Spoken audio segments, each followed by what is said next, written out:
Hello बड़ी।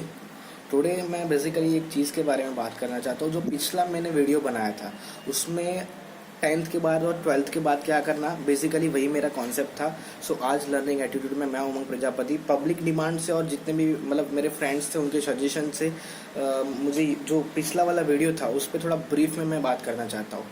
सो दोस्तों, होता क्या है बेसिकली कि ऐसा नहीं कि सब लोग मतलब 90% ला देंगे या सब लोग 80% ला देंगे, सब इंजीनियर बन जाएंगे, डॉक्टर बन जाएंगे, तो दूसरे काम कौन करेंगे?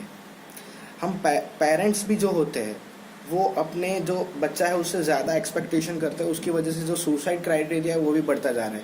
ऐसा नहीं है कि मतलब पिछले साल से इस साल कम हुआ है, धीरे धीरे धीरे धीरे वो इंक्रीज होता जा रहा है और वो बहुत ही ख़राब बात है। हमारे इंडिया को आगे लाना होगा तो ये यूथ को बचाना होगा। अगर यूथ सुसाइड कर लेगा तो क्या होगा हमारे इंडिया का? तो दोस्तों, ये बहुत ही सोचने वाली बात है। पेरेंट्स को भी समझना चाहिए कि मेरे बच्चे की कैपेसिटी क्या है, वो कितने परसेंटेज ला सकता है, तो उससे उतना ही एक्सपेक्टेशन रखो। होता क्या है, हम वो पेरेंट्स जो है वो ज़्यादा एक्सपेक्टेशन रखते हैं, उसकी वजह से बच्चा बेचारा फुलफिल नहीं कर पाता। उसको ऐसा लगता है कि मेरे घर वाले क्या सोचेंगे अगर मैं फेल हो जाऊँगा तो उसके मन में ये एक मेंटली डर बैठ जाता है कि अगर मैं फेल हो गया तो मेरी ज़िंदगी बर्बाद हो जाएगी। अरे मेरे भाई, ऐसा नहीं होता है। 10th के बाद तुम अगर फेल हो गए तो दूसरी बार एग्जाम दो। ऐसे बहुत सारे पर्सन हैं जिन्होंने अपने लाइफ में बहुत सारे फेलियर को भी मतलब एक्सेप्ट किया और उसको लड़के आगे बढ़े। मैं बात करूँ सचिन तेंदुलकर की, उन्होंने 10th पास नहीं है, तो ऐसा तो नहीं कि वो कुछ बन नहीं सके अपनी लाइफ में। ऐसे बहुत सारे एग्जाम्पल हैं जो 10th में 12th में फेल हो गए और तो भी लाइफ में आगे बढ़े हैं। तो मतलब तुम्हारा 10th जो है उसमें तुम फेल हो गए मतलब लाइफ ख़त्म हो गई? अरे ये बात तो नहीं होती ना भाई। सो ऐसा नहीं होना चाहिए।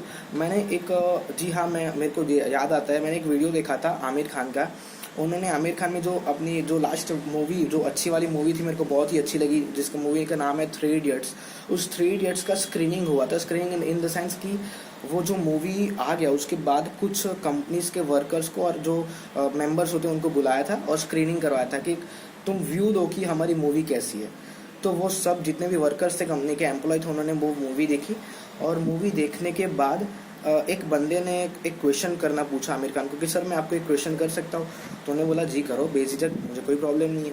तो उस बंदे ने ऐसा बोला कि सर ये जो आपने मूवी बनाई, हमें लास्ट में पता चला कि आपके पास तो कोई डिग्री ही नहीं थी। आपने जो डिग्री पढ़ी वो डिग्री तो किसी और के नाम से पढ़ी और वो डिग्री तो आपके पास है ही नहीं, तो आप साइंटिस्ट कैसे बने? तो ये क्वेश्चन देख के आमिर खान को बहुत ही मतलब अच्छा लगा कि किसी ने क्वेश्चन किया। तो उस टाइम आमिर खान ने, जिस बंदे ने उसको क्वेश्चन किया था, आमिर खान को क्वेश्चन किया था, तो उन्होंने ऐसा ही पूछा कि आपकी बात पूरी सही है, आपका क्वेश्चन सही है, मैं सिर्फ एक क्वेश्चन कर सकता आपको? वो वर्कर्स ने बोला जी सर करो, मुझे कोई प्रॉब्लम नहीं। उन्होंने बोला कि मैं इस मूवी में मेरी जो एक्टिंग थी वो आपको कैसी लगी? उन्होंने बोला सर एक्सीलेंट, कोई डाउट ही नहीं है, मैं कैसा एक्टर हूँ? वो बोला कि सर एक्सीलेंट, कोई डाउट ही नहीं है। तो उसके बाद आमिर खान ने एक ही आंसर दिया कि ये जो मूवी में मैंने एक्टिंग की थी उस एक्टिंग की मेरे पास कोई भी डिग्री नहीं है, कोई भी मार्कशीट नहीं है। तो उसका मतलब ऐसा तो नहीं कि मैं गुड एक्टर नहीं हूँ। तो दोस्तों, एक डिग्री के बेसिस पे, एक मार्कशीट के बेसिस पे अपने आप को जज मत करो। ये दुनिया जो जज करती है सिर्फ मार्कशीट के बेस पे, वो गलत बात है। अगर आप में कुछ चाहिए तो एक स्किल चाहिए। कोई भी पर्टिकुलर फील्ड में एक स्किल अच्छी हो ना आपकी, और उसी स्किल को शार्पन कर करके डेली उसी स्किल को आप शार्प करो और उसी स्किल को आप अच्छे से अच्छे बेहतर बनाते जाओ, तो कौन बोल सकता है कि आप हार जाओगे?